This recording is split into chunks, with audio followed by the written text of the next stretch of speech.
Thank you for tuning into my ozone technology course. This session is session 21B, Application of Ozone to Swimming Pools. I will be giving you the advantages of ozonation to chlorination and my application of ozone to meet the public policy requirements for swimming pool regarding residential ozone or ozone. I have tabulated the advantages of ozonation against chlorination. The first, when you are using chlorine to treat the swimming pool to the desired standards, the chlorine usage is very high. Let us say arbitrarily it is 100%. Of the 100% of the chlorine that you apply, 50% will be immediately dissipated into the sunlight. That is, if you do that in the daytime, because sunlight facilitates dissipation of chlorine. So you only have 50% of the remainder of the chlorine to react with the water, its contents, and for residual. If you use ozonation, however, the dissipation of chlorine is obviously proportional to the amount of chlorine applied, but because you are only using about 5% of the chlorine, that 5% is used to only fill up the residual to between 1 to 4 ppm of chlorine. After 50% remainder of the chlorine that you apply in chlorination, up to 45% is used up to react with the organics to form chloramines. And chloramines are toxic and must be removed by chlorination, superchlorination, after a period of time. If you apply ozone, the ozone will prevent the formation of chloramine, as ozone spontaneously floculates organics and makes the organics unavailable to chlorine. The ozone will, as a matter of preference, will react with your organics, flocculate, and smaller organics are completely converted to carbon dioxide and water.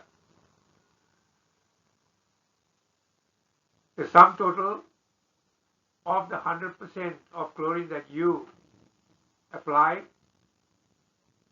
95% is wasted. That is, 40% is wasted, 50% is wasted to the air, 45% is used up, and 5% is applied to go towards biocide control. If you use ozonation, ozone will do the work of that 45%, that is to destroy all the organics either by flocculation or complete reactions, and so that this 45% of ozone is no longer required. And therefore, if you add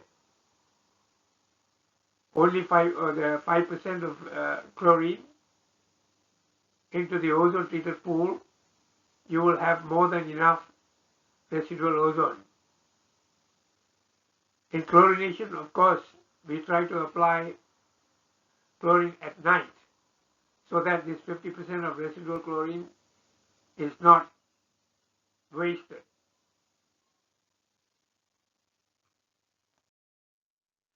Chlorination will not remove dissolved organics that are in the water, and it is the dissolved organics that cause the light scattering. Ozonation will deflocculate all the dissolved organics resulting in the absence of light scattering so that the visibility in the water is 100%. Chlorine in the water has no smell. So if you are getting a smell of chlorine in your swimming pool, that smell is due to the presence of chloramines. The greater the amount of chlorine smell, apparent chlorine smell you're getting, in the pool surrounds, the more the chloramines are present in the pool. Because chlorine is in the ozonation pool, water has no smell. The hair, body, clothes, etc. do not smell of ozone, of chlorine. Whereas with chlorine, you will have your smell of your clothes, swimming costumes, your hair, skin, etc. will start smelling of chlorine, which is actually chloramine. The chlorine concentrated applied will not kill all the bacteria other than the resistant pathogens, and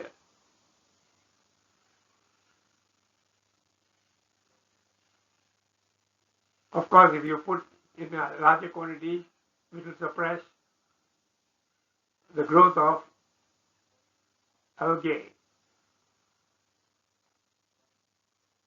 In ozonation, the chlorine in ozone will kill all the bacteria. In other words, there won't be any bacteria to be killed if the ozone is applied, because the resistant pathogens in all the bacteria, virus are killed. Virus is inactivated by ozone, and spores can be suppressed of their growth. So the amount of chlorine that you add, 5%, is only to kill the residual bacteria. That is, the bacteria that enters or recontaminates the ozonated water. Also, the chlorine is more effective on killing the bacteria in an ozone surrounds than it is in the chlorinated surrounds. Chlorine disinfection is dependent on the pH of the pool. In other words, you must have a pH of above 7.2 but below 7.8. And the reason why we keep above 7.2, because even though the chlorine is very effective at a pH below 7.2, the water, however, becomes very irritating to the skin. Therefore, we cannot have a pH below 7.2. Continuous application of chlorine will either make the pool acidic,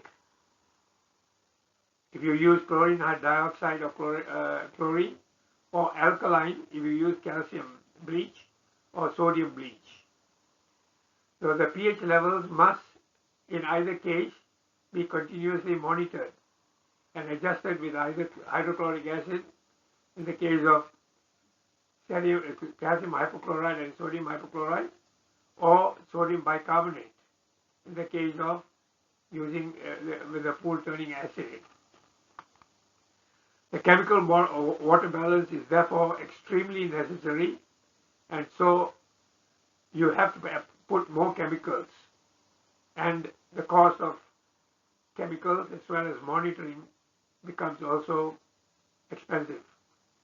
Whereas if you use ozone, the ozone disinfection does not depend on the pH, so much on the pH, and is effective any pH up to 7.8.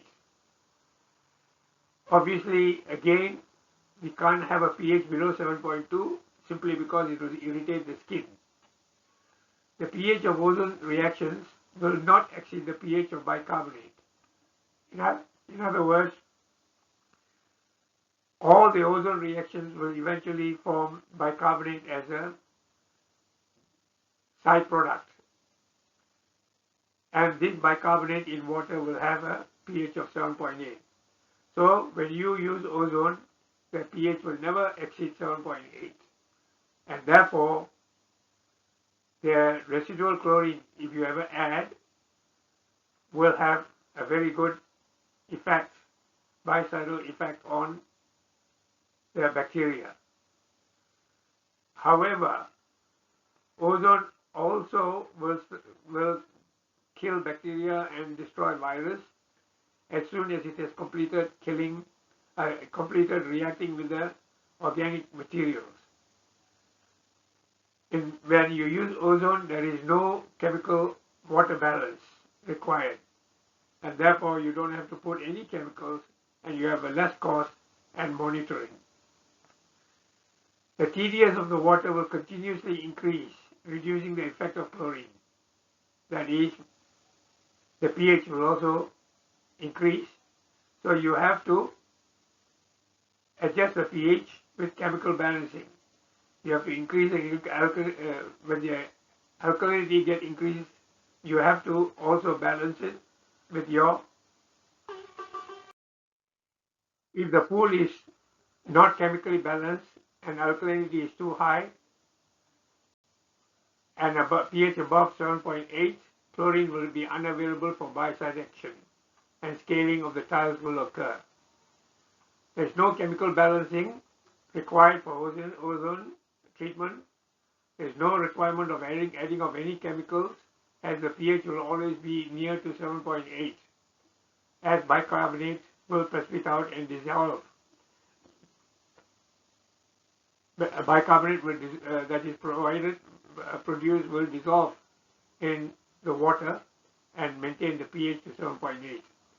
The small applied chlorine in the ozone treated water will still kill all the bacteria that is being recontaminated. If the pH is below 7.2, the water will be too irritating to the skin. The tiles will corrode in the acid. Therefore, although the biocidal action is, of course, retained, the pH will never fall as the bicarbonate is continuously formed from the small chlorine applied, as well as the result of ozone reaction. Obviously, because you are adding chlorine as a residual, there will be some pH changes or TDS changes, but pH will be constantly balanced because of the ozone reaction. Superchlorination is a must to remove chloramines, because chlorine has to react with all the organics first before it becomes a biocide.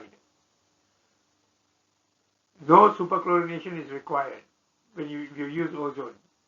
Ozone will not react with chloramines, but once removed, it will not allow any further formation. Chlorine stabilization is required. If you use chlorine, you need a stabilizer. That is to ensure the chlorine is not dissipated by the sunlight, and cost of all the chemicals will be high. The stabilizer that you add, which I have already discussed in the fundamentals, that will obviously, even if you add it during the sunlight, will immediately absorb the chlorine, so that it prevents the chlorine to be dissipated in the sunlight. But it will start releasing the chlorine as the chlorine content becomes less. If you use ozonation, there is no chlorine stabilizer necessary. And the loss of chlorine to sunlight is also too small, because the concentration is as low as 0.1 ppm.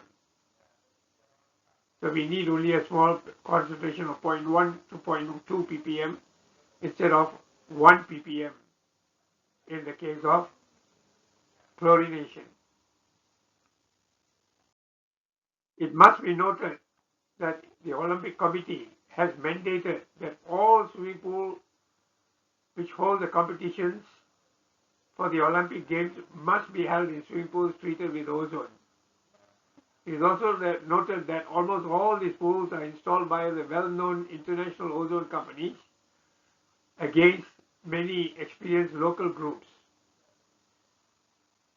We also know that these companies win the tender and provide performance guarantees for about 3 years from the commissioning, which would just about expire 1 year after the games have been completed and all the systems fail because of the lack of knowledge in maintaining the systems, the complex ozonation systems. As these foreign companies charge astronomical price for maintenance and repairs, the pool operators often discard the ozone system and go back to chemicals, and local companies would not touch them. If they are installed by local companies, then the local companies would have come back and ensure the ozonation is continued. Unfortunately, politics play a very important part as to who gets these tenders. The author recommends that such companies must agree to train the local staff in full maintenance procedures and promise reasonable prices on spare parts before they are offered contracts which are against the local company standards.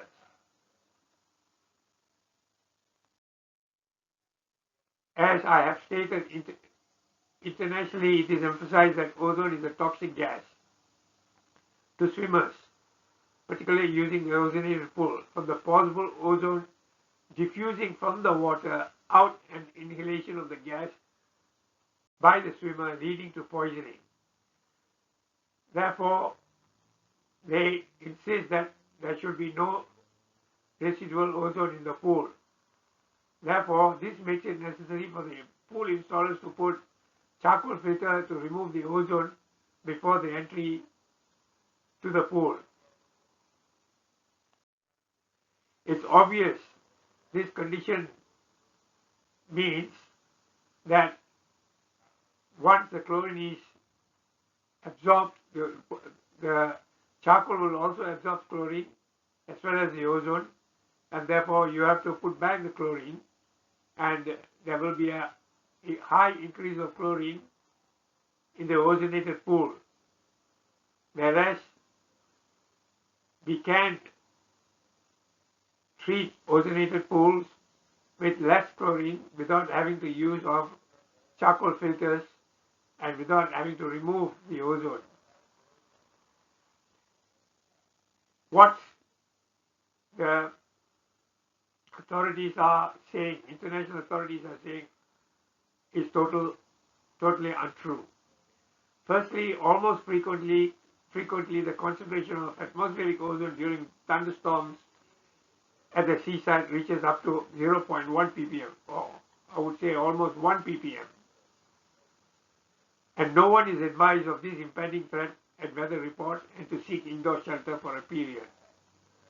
The concentration of ozone in the pool is set to less than 0.1 ppm, which is more than sufficient for efficient treatment, even if the effective concentration is a maximum of 0.1 ppm. The diffusion out of the water to the air at the water-air junction is less than 0.1. That is dependent on the coefficient of diffusion of the ozone and the temperature. The fear expressed by some of these so-called health experts must surely be influenced by lobbyists for the chemical companies.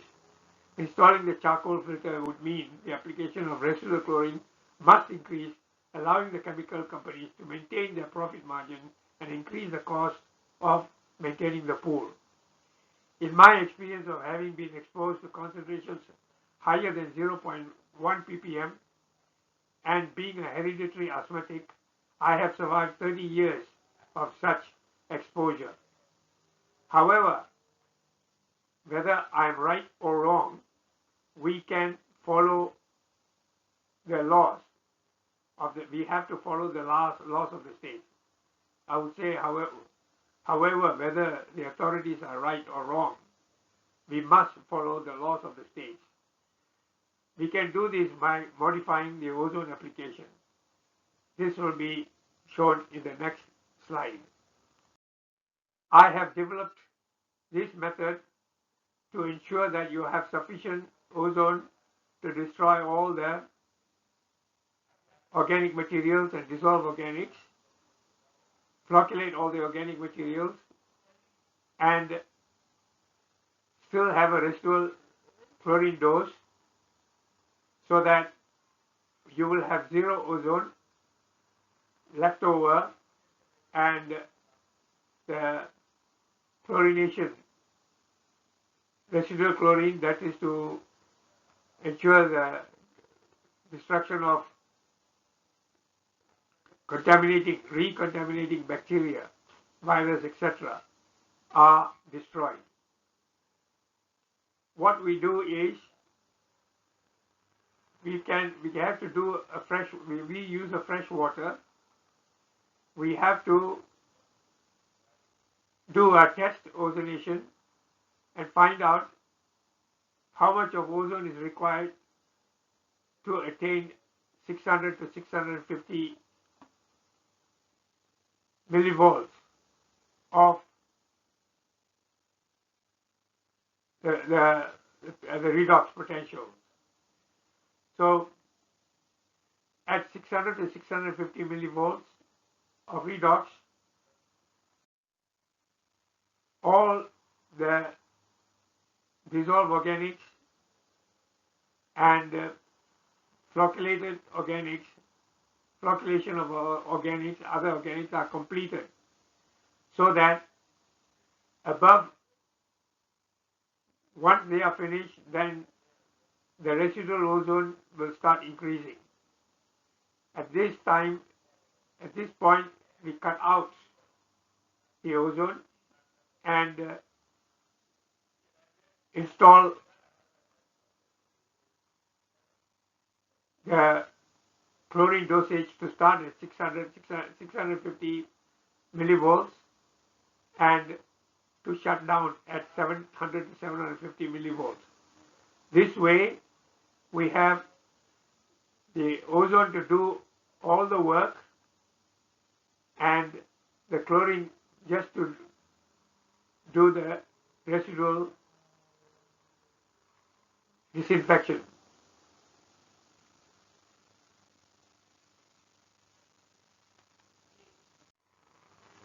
We do not need to have charcoal filter. We just can have a ozonation and a chlorine doser. Of course, if you set up the ozonation to cut off at 650, you might want to use a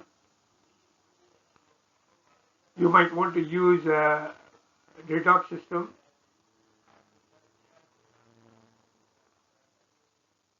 To ensure that we have at least 650 ozonation, and the chlorination will be up to 750.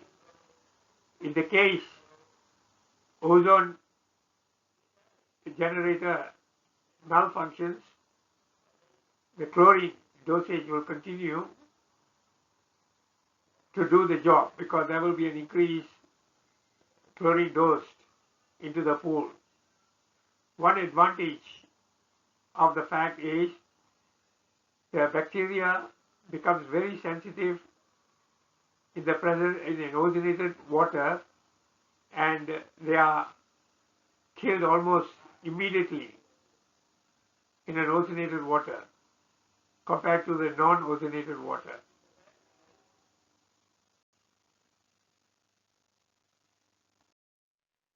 Thank you for the patience of listening to my presentation. This is the end of session 21B.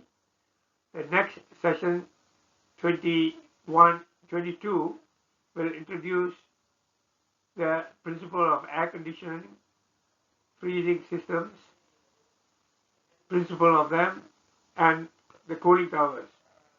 If this is your first tune-in, please refer to sessions 1 and 2, which will provide a summary of topics that will be covered, and sessions 23 to 21 that will cover the course details. I'll appreciate very much if you can tick the like and subscribe buttons, which will first give me the satisfaction that my efforts to present the course free to all is producing results, and B, you'll be notified of further presentations sessions as soon as they are uploaded. Have a good day.